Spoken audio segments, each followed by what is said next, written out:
Think of a late summer inning in Atlanta. A runner takes a secondary lead, the pitcher checks once, the pitcher is forced by a new pickoff limit to disengage without a third deceptive step, the runner explodes and steals second cleanly, then scores two batters later.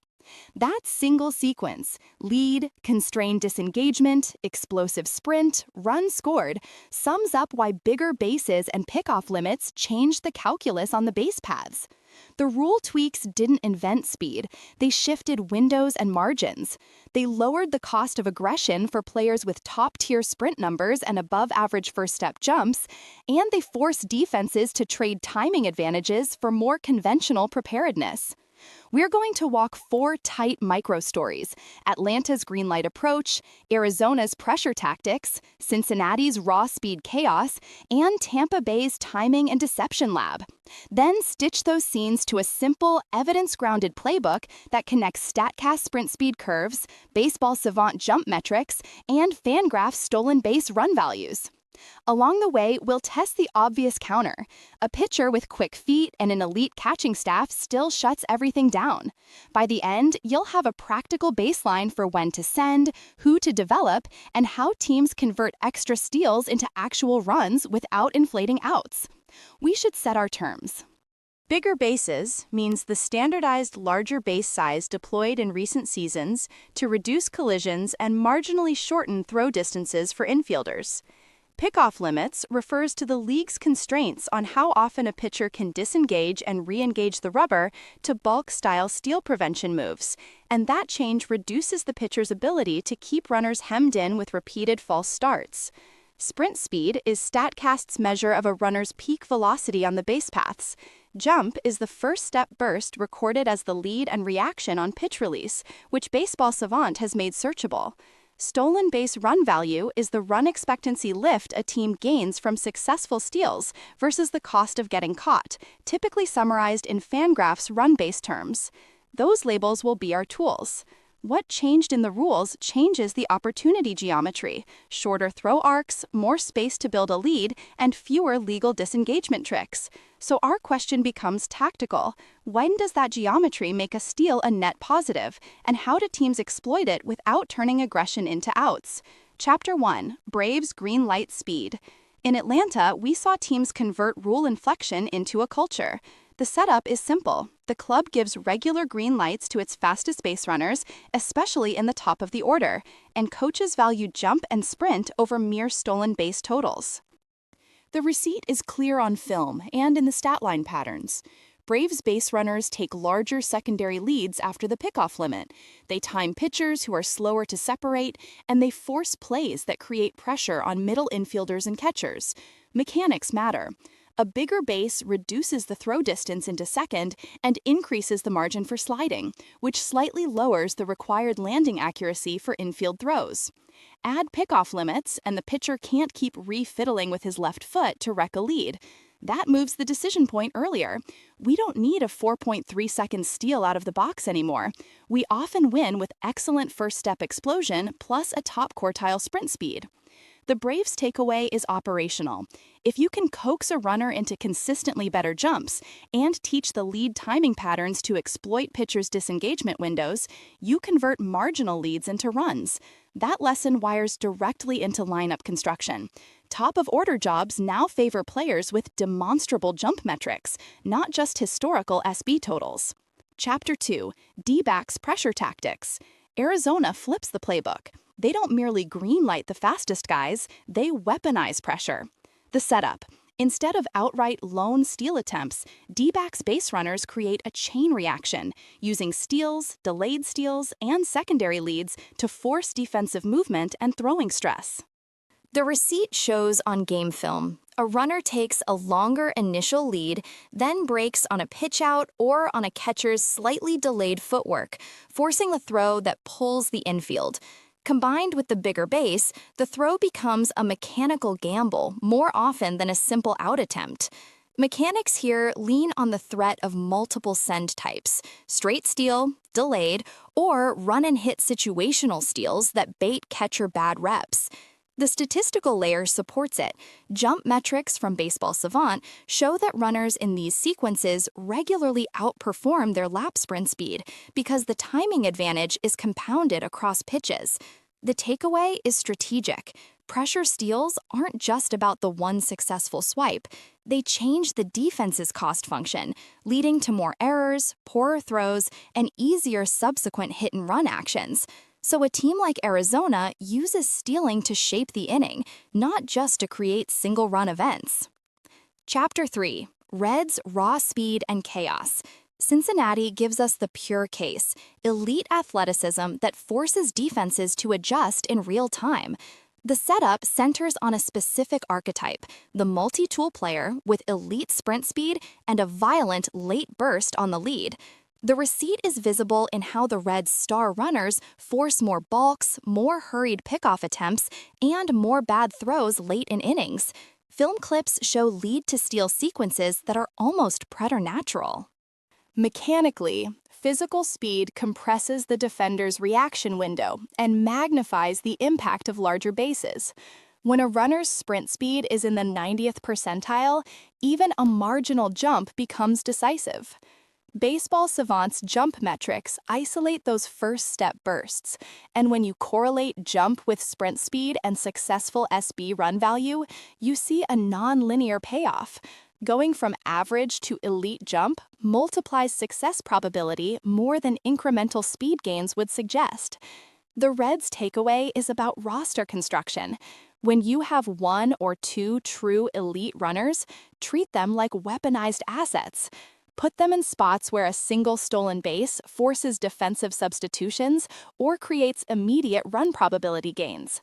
The team's risk profile tolerates occasional caught stealings because the marginal runs win more close games than the outs cost. Chapter 4. Rays Timing and Deception Lab.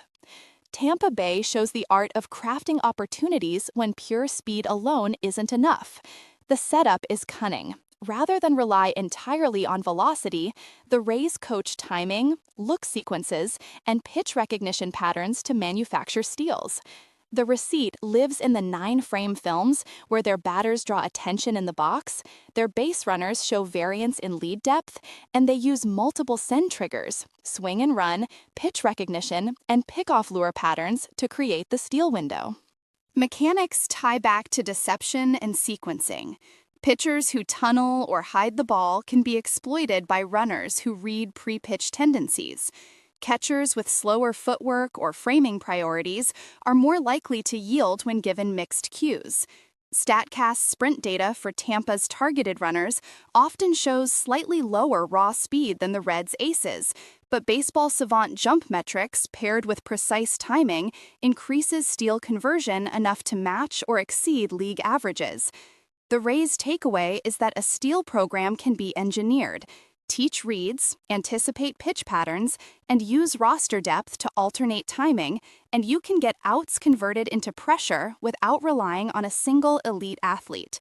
We've wired these 4 micro-stories to a single pattern. The geometry of the base paths has changed. Mid-synthesis.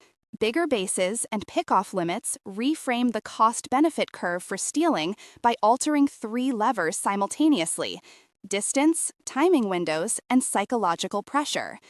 Distance shrinks the throw to second. Timing windows widen because pitchers can't legally disengage as often. And psychological pressure increases because defenses now face more repeated real threats per inning. StatCast sprint speed gives us the ceiling for what each runner can do. Baseball Savant jump metrics gives us a cleaner measure of the first step advantage. And Fangraph's run values translate those successes into wins and losses equivalents. Put together, these data streams suggest a shifted break-even threshold for steals. Teams can get positive expected runs from a larger set of base runners than before, provided those runners hit a minimum jump threshold and exploit opponent-specific weaknesses, like slow catchers or pitchers with poor disengagement timing. Let's make that pattern practical. There are 4 operational axes to evaluate a potential steal chance: the runner's jump, the runner's top sprint speed, the pitcher's disengagement habits, and the catcher's pop time and footwork. Any team planning aggression needs a simple decision tree that's evidence-led. First, measure the jump on Game Film and Baseball Savant. If it's above the league median, the runner is a candidate. Second, check sprint speed. Elite or near-elite speeds amplify marginal jump advantages. Third, scout the pitcher's disengagement patterns. Does he step off, hold, or change tempo frequently? Pickoff limits make repeated disengagements rare, so look instead for pitchers who habitually pre-pivot or intentionally freeze. Fourth, scrutinize catcher pop time and throw mechanics on multiple at-bats. Film and StatCast both give us a pattern of vulnerability. If 2 of the 4 axes lean pro-steal, send more often. If only one axis does, hold your fire. Now for the counter-pressure test, the pitcher with quick feet and elite catcher pairing. Consider a veteran starter who has always been adept at holding runners, fast, short disengagements, deceptive timing, and a catcher with elite pop time and clean footwork. In those matchups, the new rules rarely help the runner. The picked-off pitcher can use a single, clean disengagement or a quick slide step to shorten the lead, then rely on catcher exchange to erase the margin. We see it in Game Film and in StatCast patterns. Caught stealing rates against quick-hold pitchers and top pop-time catchers remain elevated relative to league patterns, despite bigger bases. That counterexample matters because it puts an upper bound on the rule benefits. The base rules made opportunity larger, not inevitable. The defense still has ways to clinch. So how do teams convert opportunities into repeatable gains? We break it into development, in-game sequencing, and roster architecture. On development, prioritize first-step mechanics as much as top-end speed. Baseball Savant jump metrics reveal that a player who gets a high percentile reaction off the bag often outperforms a slightly faster runner with poor jump. That means coaches should retool base running training. Timed reaction drills keyed to pitcher release, lead drills that emphasize load and separation, and situational reps where runners learn to anticipate catcher's footwork. Film ingestion matters. Teach players visual cues that correlate with pitcher disengagement tendencies, release point changes, wind-up micro-adjustments, or habitual timing on certain counts. Development should also incorporate game theory sessions about stealing costs. Players need to know when a steal helps the team's run expectancy and when aggressing is vanity. In-game sequencing, use the first 2 innings and certain counts as high opportunity moments. Early in counts, especially in 0-0 and 2-0-3-1 counts, batters are more likely to swing or not be in a blocker, creating send windows. Runners with high jump metrics should be programmed for the second pitch after a pickoff limit engagement, because pitchers who must conserve disengagements often revert to slower, more predictable timings. Teams can also weaponize the hit and run as a pressure tool.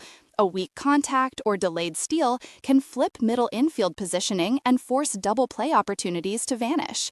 The Rays model shows that mixed tactics, steal fakes, delayed breaks, and hit and runs raise overall run expectancy more than pure single commitment send attempts. Roster architecture. Give outs to defenders who can handle a higher rate of small sample throws. If your pitching staff includes several quick hold arms and elite pop time catchers, you can afford to restrict send rates. Conversely, if your catchers have slower exchanges, you must aggressively send to force defensive shakeups. This flips conventional wisdom. Small market teams that couldn't afford elite catchers can still win by investing in base runners and coaches who create pressure. The Fangraphs run value translation matters here. Successful steals that force defensive replacements or errors compound returns far beyond the raw SB run value. We need to be explicit about the empirical receipts that support this synthesis. StatCast Sprint Speed Leaderboard demonstrates which players are candidates for green light policies. Baseball Savant's jump metrics isolate reaction quality and correlate it with successful steals. Fangraphs models translate steal success into run values, which shows that a higher success rate converts directly into extra runs per season. Game film and replay often expose the pitcher-catcher mechanical flaws the numbers hint at: slow exchanges, cross-body throws, or long low throws that become exacerbated by larger bases. Taken together, these data and film sources show that the rules materially increased the number of positive EV steal candidates. But this is not a free lunch. The counterexample persists. Pinch the pitcher with quick moves and pair him with an elite catcher, and the defense still wins the majority of contested passages. We can't overstate the gap. Elite defensive duos still suppress steals and maintain high caught stealing numbers against even aggressive send strategies. And there's a second limit: pitcher tempo and the pitch clock. As the pitch clock shortened mound-to-plate tempos in other rule packages, a fast-moving pitcher who still retains legal disengagement options introduces a new variable. Pitch clock tempo interacts with lead depth. If a pitcher can work extremely quickly to exploit a runner who overcommits, the likely outcome is a pickoff or a caught steal. So the playbook must be nuanced. Send more in certain pitcher matchups, less in others, and always incorporate real-time catcher metrics. Let's rotate back through our micro-stories to extract applied heuristics. From Atlanta, we take the roster stance. If your top of order contains multiple players with high jump and above median sprint speed, the marginal value of a steal signal rises. That creates lineup leverage. Use those players ahead of high OBP contact hitters, and you convert more steals into runs. The film receipts show the chain reaction. Steal leads to infield defensive shifts, which creates easier opposite field ground balls and more productive at-bats. Practically, coaches should build at-bats with a steal threat in mind rather than a pen stealing as an afterthought. From Arizona, we take the pressure ladder sequence. Use the threat of multiple send types to induce mechanical errors. The practical tool is a pressure menu. Pick 2 or 3 base runners across an inning as pressure assets, and rotate send types to avoid predictability. Baseball Savant jump metrics provide a scoring rubric for who gets a spot on the pressure menu. The D-backs game film shows throws that pull middle infielders so far that hit-and-run singles become likely. That effect compounds with season-long usage. Errors and poor relay throws escalate over a stretch of games. From Cincinnati, we take talent allocation. True elite speeders create outs-avoiding returns even when occasional CS occurs. The Reds' receipts show that their unique speed assets force more defensive changes and errors, which in turn affect later innings. The roster playbook is to protect those athletes, manage their plate appearances and runs to maximize their impact in high-leverage sequences. Also, accept that some caught stealing will occur, but treat the trade-offs as expected outcomes given the higher upstream run creation. From Tampa Bay, we take engineering. You can design steal success with timing and deception. The takeaway is operational. Teach runners to read pitcher patterns, deploy mixed send sequences, and integrate the steal program into batter approaches. The Rays receipts highlight that the baseline sprint speed requirement is lower when timing and reading skills are superior. In other words, the jump metric can substitute for raw speed if taught well. At this point, we should translate the macro into a triage checklist a team can implement tomorrow. First, build a base runner scorecard, combining 3 metrics: jump percentile, sprint speed percentile, and consistent plate read behavior, a categorical film grade. Anyone above a threshold on 2 of 3 gets routine send opportunities, 1 only when matchups allow. Second, maintain a defensive matchup file. Label pitchers as hold adequate, hold vulnerable, or unknown, based on their disengagement patterns and how they respond to runners on. Third, track catcher exchange time plus footwork pattern. If the dressing room exchange time is above league median, or the catcher tends to crossbody, multiply your send propensity. Fourth, integrate payroll and roster reality. If you lack elite catchers, invest in base running training and widen your stolen base attempt distributions. We also need to show how this plays out over a season's arc. Early in the year, teams should seed their steal program carefully while scaling other clubs' pitchers and catchers for vulnerabilities.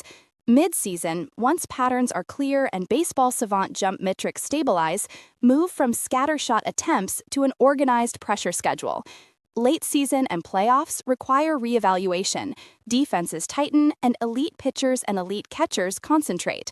Historically, we see stolen base rates fall slightly in October because managers fear high leverage outs more. That doesn't invalidate the regular season value. It simply means teams must be surgical in October. Don't be surprised if the Steal program is a September into October modulation, not a full throttle strategy.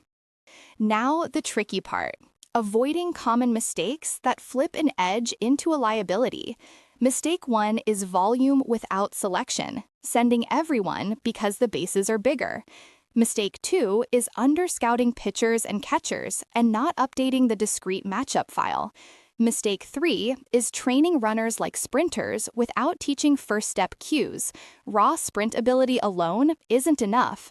The film receipts from teams that burned their green light policies show increasing caught stealing rates and, crucially, angry inning momentum swings after a failed steal in a close game. Teams that succeed manage volume and selection and view steals as part of inning architecture, not as a general maxim. There are also institutional constraints that should shape strategy.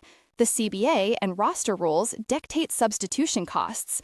You don't want to send a base runner whose replacement is a defensive zero or who costs you a lineup slot in the late innings.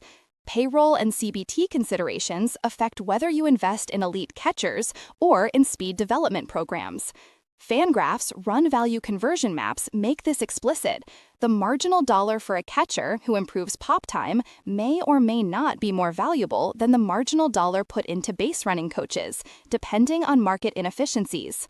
Small market teams often find faster returns by investing in base running coaching and talent identification rather than long, expensive catcher upgrades. Let's press a few tactical knobs with concrete, drawable examples. Imagine a runner with top 20% jump and average sprint speed facing a right-handed pitcher who habitually takes a long last step before release and a catcher with an exchange that crosses the body. The visual frame is longer lead, stutter at the thigh on release recognition, second step acceleration, and a slide into the base. That sequence often yields a higher than expected success rate because the first step exploit is large, and the catcher exchange multiplies the throw inaccuracy risk. Conversely, imagine an elite speed runner with low jump against a quick hold lefty and an elite pop time catcher. The visual is the runner stuck half a bag on many pitches, the pitcher uses slide step or quick delivery, and the catcher's exchange is a textbook rocket. There, the visual predicts frequent caught stealings, and the analytics back it up. The playbook is to send the first profile and hold the second. A halfway practical innovation we should consider is the pressure menu approach. Designate 2 pressure runners per game, one who is a high likely success candidate and another who functions as a decoy and resource drainer. Use the decoy to create pitch outs and throws that force catcher fatigue, and then send the high L expectancy runner in a later inning. The film receipts from teams that use decoy strategies show catchers with worse footwork later in games and more inaccurate throws on subsequent plays. That's an engineering tactic that multiplies baseline run value returns. We also need to acknowledge uncertainty and limits in our data approach. StatCast and Baseball Savant metrics are precise, but they're not omniscient. Jump metrics can vary inning to inning based on batter distraction, weather, and pitcher disguise. Fangraph's run values depend on context and may overestimate steal returns in parks with extreme defensive alignments or unique infield surfaces. We should treat thresholds as probabilistic guides, not hard stops. Good teams fold in real-time scouting, coach feedback, and in-game feel to the numbers. Now for a short practical set of prescriptions for different roster profiles. If you're a team with elite raw speed but poor catchers, lean hard into greenlighting your best athletes early in the count and use pressure sequences to induce errors. Invest in jump training and lead timing drills to maximize first-step gains. If you're a team with modest speed but excellent coaching and timing, build a timing and deception curriculum. Teach pitch recognition, use mixed sends, and target pitchers with predictable release patterns. If you're a team with elite catchers and pitcher hold skills, protect your weaker defensive innings by aggressively holding runners and using lineup matchup pressure instead. You likely already prevent many steals, so your marginal value is in neutralizing opponents' attempts. If you're a small market team, prioritize base running coaches and scout jump talent in the draft and minors. You can buy wins by turning average runners into high expectation senders through teaching, which is cheaper than buying catcher upgrades. We should land by restating the shift's strategic logic in a single memorable rule of thumb and offering a logical next watch. The rule of thumb: treat a potential steal not as an isolated gamble, but as an investment that pays off when jump plus matchup beats defensive quality. Expand your send list when both bases and pickoff limits shorten the defensive margin, but contract it when pitcher holding and elite pop times reassert control. If you want the next deep dive, look at how pitcher exchange mechanics correlate with pitch framing and pitch calling tendencies. Those two fields interact in ways that often determine steal outcomes more than raw speed. Leave us a counterexample from a game you saw. Tell us which steal looked brilliant to you and which looked like vanity, and we'll test it against sprint, jump, and pop.